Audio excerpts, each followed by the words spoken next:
ഇപ്പോൾ നമ്മൾ കാണുന്നത് ജയ്സാൽമീറിൽ നിന്നുള്ള ദൃശ്യങ്ങളാണ്.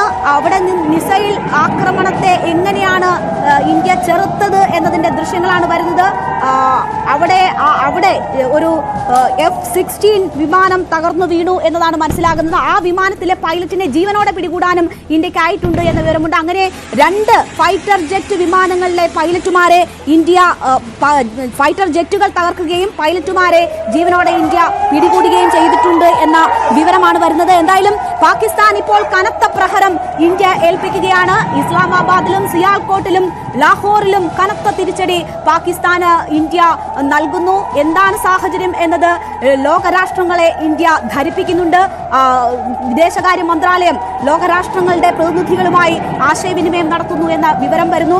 അതേസമയം തന്നെ US സ്റ്റേറ്റ് സെക്രട്ടറി പാകിസ്ഥാൻ പ്രധാനമന്ത്രിയുമായി സംസാരിക്കുന്നു. എസ്കലേഷന് പാകിസ്ഥാന് മേൽ അമേരിക്കയുടെ സമ്മർദ്ദമുണ്ട് എന്ന തരത്തിലുള്ള വാർത്തകൾ കൂടി വരികയാണ്. നമ്മൾ നേരത്തെ നടന്ന ഡ്രോൺ ആക്രമണങ്ങളുടെ ദൃശ്യങ്ങൾ ആണ് കാണുന്നത്. പാകിസ്ഥാന്റെ ആക്രമണ ശ്രമങ്ങളെ ഇന്ത്യ എങ്ങനെ ചെറുത്തു എന്നതാണ് നമ്മൾ കണ്ടുകൊണ്ടിരിക്കുന്നത്. പാകിസ്ഥാൻ ഒരേ സമയം തന്നെ കനത്ത മറുപടി നൽകാനും ഇന്ത്യയെ സംബന്ധിച്ച് കഴിഞ്ഞിട്ടുണ്ട്. മനു ഭരത് തുടരുന്നുണ്ട്. മനു, ആക്രമണം നീണ്ടു നിൽക്കുന്നു എന്ന വിവരമാണോ വന്നുകൊണ്ടിരിക്കുന്നത്?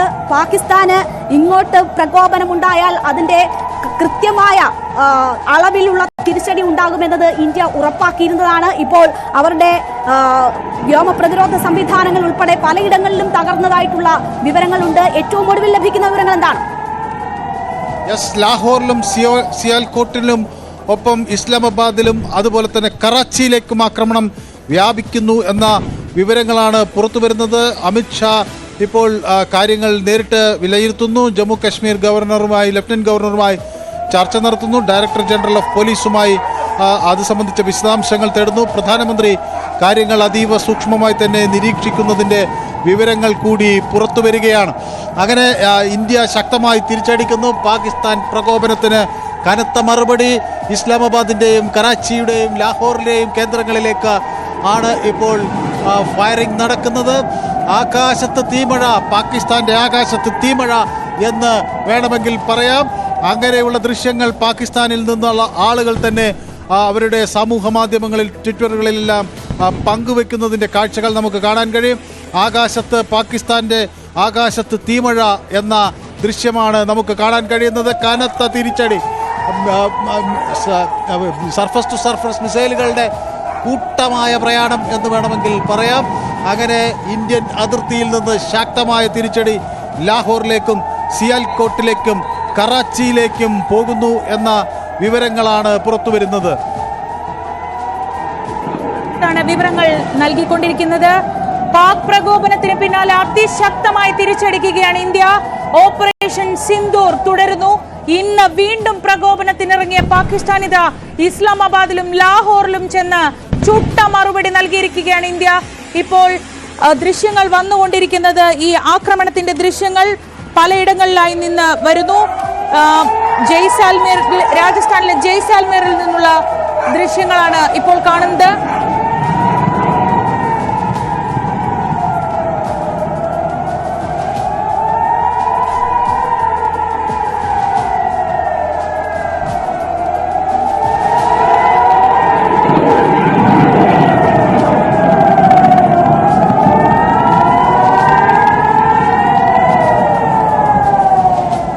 വൈകിട്ടോടെ തുടങ്ങിയ പ്രകോപനത്തിന് തിരിച്ച് ആദ്യം പ്രതിരോധമായിരുന്നെങ്കിൽ തുടർന്ന് പ്രത്യാക്രമണം.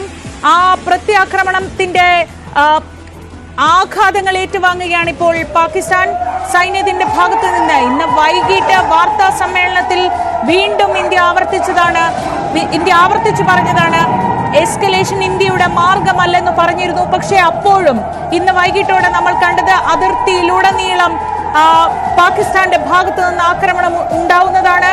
ആ ആക്രമണത്തിനെത്തിയ 3 യുദ്ധവിമാനങ്ങൾ ഇന്ത്യ വെടിവെച്ചിട്ടു. ശക്തമായി പാക് ആക്രമണങ്ങളെല്ലാം ഇന്ത്യ എതിർത്ത് തോൽപ്പിച്ചു. ആ എതിർത്ത് തോൽപ്പിച്ച് പിന്നീടുള്ള ഒരു ചെറിയ ഇടവേളയ്ക്ക് ശേഷം നമ്മൾ കണ്ടത് പാകിസ്ഥാനിലേക്ക് ആഞ്ഞടിക്കുന്ന ഇന്ത്യൻ സൈന്യത്തെയാണ്. തിരക്കിട്ട ചർച്ചകൾ നടക്കുന്നുണ്ടായിരുന്നു. ഡൽഹിയിൽ എല്ലാ കാര്യങ്ങളും കൃത്യമായി വിലയിരുത്തുന്നുണ്ടായിരുന്നു. അതിനിടയിൽ അമേരിക്കയുടെ ഭാഗത്തു നിന്നുള്ള നിർദ്ദേശം വരുന്നു. അങ്ങനെ സംഭവ ബഹുലമായ ഒരു വൈകുന്നേരമാണ് കഴിഞ്ഞു പോകുന്നത്. രാത്രിയാകുമ്പോഴത്തേക്ക് ചോദിച്ചു വാങ്ങിയ മറുപടി മറുപടി, ചോദിച്ചു വാങ്ങിയ തിരിച്ചടി ഏറ്റുവാങ്ങുകയാണ് ഇപ്പോൾ പാകിസ്ഥാൻ. മനു ഭരത് തുടരുന്നുണ്ട്. മനു, ഏതാണ്ട് മണിക്കൂറുകൾ പിന്നിടുമ്പോൾ ഇപ്പോൾ ഏറ്റവും ഒടുവിൽ നടക്കുന്ന കാര്യങ്ങൾ എന്തൊക്കെയാണ്? പാകിസ്ഥാന്റെ പോർട്ടുകൾ ലക്ഷ്യമാക്കിയുള്ള ആക്രമണത്തിന്റെ വിവരങ്ങൾ പുറത്തു വരുന്നു.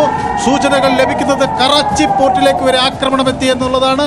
പാകിസ്ഥാന്റെ പോർട്ടുകളിൽ ശക്തമായ ആക്രമണം നടത്തുന്നു എന്ന വിവരങ്ങൾ പുറത്തു വരുന്നു. ഇസ്ലാമാബാദിൽ, കറാച്ചിയിൽ, ലാഹോറിൽ ആകാശത്ത് തീമഴ പെയ്യുന്നതിന്റെ ദൃശ്യങ്ങൾ. 2 പൈലറ്റുകൾ ഇന്ത്യൻ മണ്ണിൽ പിടിയിലായിരിക്കുന്നു. അങ്ങനെ ശക്തമായ മറുപടി, നെറികെട്ട രാജ്യത്തിന്റെ നെറുകയിലേക്ക് പ്രഹരം എന്ന് സമൂഹ മാധ്യമങ്ങളിൽ കുറിക്കത്തക്ക വിധത്തിലുള്ള ഏറ്റവും ശക്തമായ ആക്രമണമാണ് ഇപ്പോൾ നടന്നുകൊണ്ടിരിക്കുന്നത്. പാകിസ്ഥാനിൽ നിന്നുള്ള മിസൈൽ ആക്രമണം ഏറെക്കുറെ അവസാനിച്ചിരിക്കുന്നു. ആർട്ടിലറി ഫയറിങ്ങുകൾ നിലച്ചിരിക്കുന്നു. ഈ ഘട്ടം ഇന്ത്യയുടേതാണ്. ശക്തമായ ആക്രമണം, വ്യോമാക്രമണം, ശക്തമായ രീതിയിൽ മിസൈലുകളുടെ വർഷം നമുക്ക് ആകാശത്ത് കാണാൻ കഴിയുന്നു. ആ നിലയ്ക്ക് ഈ രാത്രി ഇന്ത്യയെ സംബന്ധിച്ചിടത്തോളം ഏറ്റവും നിർണായകം. ഏതു തരത്തിലേക്ക് ഈ സാഹചര്യം ഉരുത്തിരിയും എന്നത് ഇപ്പോൾ നിർവചിക്കാൻ കഴിയാതിരിക്കുന്നൊരു ഘട്ടം. ഏതായാലും ഇന്ത്യയിലേക്കാണ് ആദ്യം ഇന്ന് ആക്രമണമുണ്ടായത്. ജമ്മു വിമാനത്താവളത്തിന് സമീപത്തേക്ക് ആക്രമണമുണ്ടായി. തീർച്ചയായും, അതായത് 1971 ഇൻഡോ പാക് യുദ്ധത്തിന്റെ ഇന്ത്യൻ സായുധ സേനയുടെ വിജയത്തിന്റെ 50ാം വാർഷികം അത് ഓർമ്മിപ്പിക്കുന്ന തരത്തിലുള്ള ആക്രമണത്തിലേക്കാണ് ഇന്ത്യ കടന്നിരിക്കുന്നത് എന്നുള്ളതാണ്. അന്ന് കറാച്ചിക്ക് നേരെ ഉണ്ടായ അവിസ്മരണീയമായ ആക്രമണം ഇന്ത്യൻ സൈനിക ചരിത്രത്തിലെ ഒരു അടയാളമായി ഇപ്പോഴും തുടരുന്ന ഒരു സാഹചര്യമാണ്. അപ്പോഴാണ് വീണ്ടും കറാച്ചി പോർട്ട് കേന്ദ്രീകരിച്ച് ഇപ്പോൾ ആക്രമണം ഇന്ത്യയുടെ ഭാഗത്തു നിന്നും ഉണ്ടായിരിക്കുന്നത്. കറാച്ചിയിലെ വിവിധ മേഖലകളിൽ, പോർട്ടിലെ വിവിധ മേഖലകളിൽ ബ്ലാസ്റ്റ് നടന്നിരിക്കുന്ന വിവരം ഇപ്പോൾ പുറത്തു വരുന്നിരിക്കുന്നു. അത്തരത്തിലുള്ള റിപ്പോർട്ടുകളാണ് പുറത്തു വന്നുകൊണ്ടിരിക്കുന്നത്. എന്തായാലും പൂർണ്ണമായും ഇത്തരത്തിൽ പാകിസ്ഥാന്റെ തന്ത്രപ്രധാനമായ മേഖലകളിൽ കനത്ത പ്രഹരം പാകിസ്ഥാന് മേൽ ഇപ്പോൾ ഇന്ത്യ ഉയർത്തുന്നു, തിരിച്ചടിക്കുന്നു എന്നുള്ളതാണ് ഈ ഒരു ഘട്ടത്തിൽ പുറത്തു വരുന്നത്. ശ്രീജ, മിഥുൻ, ഇന്ന് വൈകിട്ട് ആദ്യഘട്ടത്തിൽ നമ്മൾ ഡെസ്കിൽ ഇരിക്കുമ്പോൾ ആദ്യം കേൾക്കുന്നത് ഒരു ഡ്രോൺ ആക്രമണം എന്നാണ്. തുടർന്നത് മിസൈൽ ആക്രമണമാവുന്നു, അതിർത്തിയിലുടനീളമുള്ള ആക്രമണമാവുന്നു.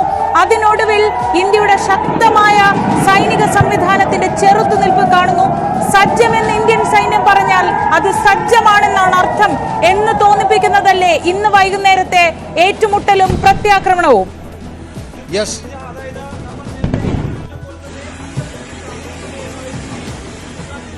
കാരണം പാകിസ്ഥാന്റെ ഭാഗത്തു നിന്ന് ഏത് സമയത്തും ഒരു പ്രകോപനം ഉണ്ടാകാം, ഒരു ആക്രമണം ഉണ്ടാകാം എന്നുള്ള സൂചന, അല്ലെങ്കിൽ അത് മുൻകൂട്ടി കണ്ടുകൊണ്ടുള്ള സംവിധാനം നേരത്തെ തന്നെ സൈന്യം തയ്യാറെടുപ്പ് നടത്തുകയും ചെയ്തിരുന്നു. അത് പാകിസ്ഥാൻ ഇന്ത്യക്ക് മേൽ തൊടുത്ത ഒരു മിസൈലും ഒരു ഡ്രോണിനും പോലും ഇന്ത്യയുടെ മണ്ണിൽ പതിക്കാനായിട്ടില്ല. അതെല്ലാം തന്നെ ആകാശത്ത് വെച്ച് തന്നെ തകർക്കാൻ ഇന്ത്യക്ക് സാധിച്ചു. 8 മിസൈലുകൾ, 50-ന് മുകളിലുള്ള ഡ്രോണുകൾ, ഒപ്പം തന്നെ ഷെല്ലാക്രമണങ്ങളെല്ലാം തന്നെ ചെറുക്കാൻ ഇന്ത്യൻ സംഘത്തിന് സാധിച്ചു. അതേസമയം പാകിസ്ഥാന് ഈ ഒരു ആക്രമണത്തിലൂടെ കനത്ത തിരിച്ചടി തന്നെയാണ് നേരിടേണ്ടി വന്നിരിക്കുന്നത്, കനത്ത പ്രകടനം തന്നെയാണ് നേരിടേണ്ടി വന്നിരിക്കുന്നത്. കാരണം ഇന്ത്യയുടെ പ്രത്യാക്രമണം അത് പാകിസ്ഥാന് താങ്ങാവുന്നതിനും അപ്പുറം ആയിരിക്കുന്നു എന്നുള്ളത് തന്നെയാണ്. അവരുടെ തന്ത്രപ്രധാനമായിട്ടുള്ള മേഖലകളിലെല്ലാം തന്നെ ഇന്ത്യയുടെ സൈന്യം ആക്രമണം നടത്തുകയാണ്, ഡ്രോൺ ആക്രമണം നടത്തുകയാണ്. പലയിടങ്ങളിലും ബ്ലാസ്റ്റ് സംഭവിച്ചിരിക്കുന്നു എന്നുള്ള വിവരങ്ങൾ ഈ ഒരു ഘട്ടത്തിൽ പുറത്തു വരികയും ചെയ്തിരിക്കുന്നു. സിയാൽകോട്ടിലും ഒപ്പം തന്നെ ഇസ്ലാമാബാദിലും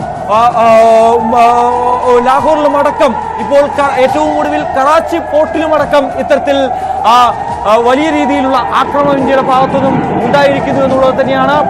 ഞാൻ നേരത്തെ സൂചിപ്പിച്ച പോലെ തന്നെ 1971 ആ ഒരു അറ്റാക്ക് അടയാളപ്പെടുന്ന, അത് കറാച്ചിക്ക് നേരെ ഉണ്ടായ അവിസ്മരണീയമായ ആക്രമണം ഇന്ത്യൻ സൈനിക ചരിത്രത്തിലെ ഒരു അടയാളമായി ഇപ്പോഴും അപ്പോഴാണ് അതേ രീതിയിൽ, അതേ മാതൃകയിൽ ഇപ്പോൾ വീണ്ടും ഇന്ത്യ തിരിച്ചടി നൽകുന്നത്. പാകിസ്ഥാനിലെ കറാച്ചിയിലെ പോർട്ടിലെ വിവിധ മേഖലകളിൽ ബ്ലാസ്റ്റ് നടന്നതായിട്ടുള്ള വിവരങ്ങൾ വരുന്നുണ്ടായും ഇപ്പോഴും അറ്റാക്ക് നടക്കുകയാണ്. അതേസമയം ഷെല്ലാക്രമണം പാകിസ്ഥാന്റെ ഭാഗത്ത് നിന്ന് പഞ്ചാബിലും ഒപ്പം തന്നെ ജമ്മു കാശ്മീരിലും തുടരുന്നുണ്ട്.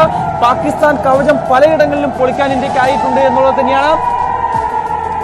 തീർച്ചയായും ഇതിനുവേണ്ടി ഇന്ത്യ ഉപയോഗിച്ചിരിക്കുന്ന INS വിക്രാന്ത് ആണ് ഈ ഒരു പോർട്ടിലെ, അതായത് ഞാൻ നേരത്തെ സൂചിപ്പിച്ച പോലെ തന്നെ കറാച്ചി പോർട്ടിലെ വിവിധയിടങ്ങളിൽ നാവികസേനയുടെ ഭാഗത്തു നിന്നാണ് ഇപ്പോൾ ആക്രമണം ഉണ്ടായിരിക്കുന്നത്. നേരത്തെ വ്യോമസേനയായിരുന്നു ഈ ആക്രമണങ്ങൾക്ക് ചുക്കാൻ പിടിച്ചതെങ്കിൽ കറാച്ചി പോർട്ടിലേക്ക് വരുമ്പോൾ അത് ഇന്ത്യയുടെ നാവികസേന അറ്റാക്ക് നേരിട്ടെടുക്കുന്നു. അത്തരത്തിൽ ആക്രമണം നടത്താൻ നാവികസേന കൂടി രംഗത്തിറങ്ങിയിരിക്കുന്നു എന്നുള്ളത് തന്നെയാണ്. INS വിക്രാന്തിൽ നിന്ന് ഉയർന്ന മിസൈലുകൾ കറാച്ചി പോർട്ടിലെ വിവിധയിടങ്ങളിൽ നാശനഷ്ടങ്ങൾ ഉണ്ടായിരിക്കുന്നു എന്നുള്ളതാണ്.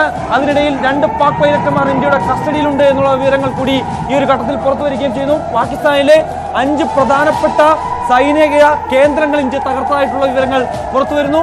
പാകിസ്ഥാന് നേപ്പാളിന്റെ മുന്നറിയിപ്പ് കൂടി ഉണ്ട് എന്നുള്ള വിവരങ്ങൾ കൂടി ഈ ഒരു ഘട്ടത്തിൽ പുറത്തു വരുന്നുണ്ട്.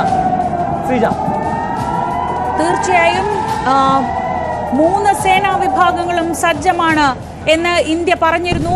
അല്പം മുൻപ് നമുക്ക് ലഭിച്ച വിവരങ്ങൾ അനുസരിച്ച് പ്രതിരോധ മന്ത്രി സംയുക്ത സേനാ മേധാവിയുമായും 3 സേനകളുടെ തലവന്മാരുമായും കൂടിക്കാഴ്ച നടത്തിയിരുന്നു.